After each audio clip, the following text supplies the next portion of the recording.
കൊച്ചിയിൽ ഇന്ന് കുടിവെള്ളം മുടങ്ങും. കൊച്ചി കോർപ്പറേഷൻ, ആലുവ, കളമശ്ശേരി, ഏലൂർ, തൃക്കാക്കര മുനിസിപ്പാലിറ്റികൾ, എടത്തല തുടങ്ങിയ പ്രദേശങ്ങളിലെ കുടിവെള്ള വിതരണമാണ് മുടങ്ങുക. ജലശുദ്ധീകരണ ശാലയിൽ അറ്റകുറ്റപ്പണികൾ നടക്കുന്നതിനാലാണ് ജലവിതരണം മുടങ്ങുന്നത്. അർജുൻ മട്ടന്നൂരാണ് വിവരങ്ങൾ നൽകാനുള്ളത്. അർജുൻ, അപ്പോൾ നമ്മളെല്ലാം ബാധിക്കുന്ന വിഷയമാണ്, നമ്മളൊക്കെ താമസിക്കുന്ന പ്രദേശവുമാണ്. അപ്പോൾ വിശദമായി പറഞ്ഞോളൂ, എവിടെയൊക്കെ വെള്ളം മുടങ്ങും, എപ്പോൾ വെള്ളം കിട്ടിത്തുടങ്ങും?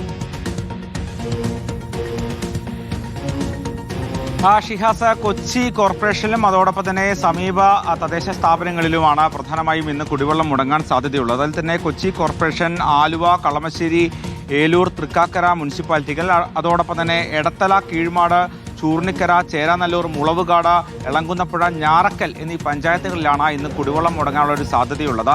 ഈ പ്രധാന ജലശുദ്ധീകരണ ശാലയിൽ ഇന്ന് അറ്റകുറ്റപ്പണികൾ നടത്തുമെന്നാണ് എഞ്ചിനീയർമാർ അറിയിച്ചിട്ടുള്ളത്. ഒരുപക്ഷെ ഇന്ന് വൈകുന്നേരം കൊണ്ട് തന്നെ ഈ അറ്റകുറ്റപ്പണികൾ പൂർത്തിയാക്കാൻ സാധിക്കുമെന്നും അവർ പറയുന്നുണ്ട്. പക്ഷേ ഇന്ന് ഒരു പ്രതിസന്ധി ഉണ്ടാകും. സ്വാഭാവികമായും അതിനുള്ള ക്രമീകരണങ്ങൾ, നേരത്തെ തന്നെ വെള്ളമടക്കം ഇത്തരത്തിൽ സൂക്ഷിച്ചു വെക്കാനുള്ള ഒരു നടപടിയിലേക്ക് ജനങ്ങൾ കടക്കണം എന്നൊരു മുന്നറിയിപ്പും കൂടി അവർ നൽകുന്നുണ്ട്. എന്തായാലും എത്ര മണിക്കായിരിക്കും അറ്റകുറ്റപ്പണികൾ തുടങ്ങുക എന്ന കാര്യത്തിൽ വ്യക്തതയില്ല. രാവിലെ സമയമായിട്ടേ ഉള്ളൂ. സ്വാഭാവികമായി ഇപ്പോൾ തന്നെ അതിന് വേണ്ട നടപടികളിലേക്ക് സാധാരണക്കാർക്ക് കടക്കാവുന്നതാണ്.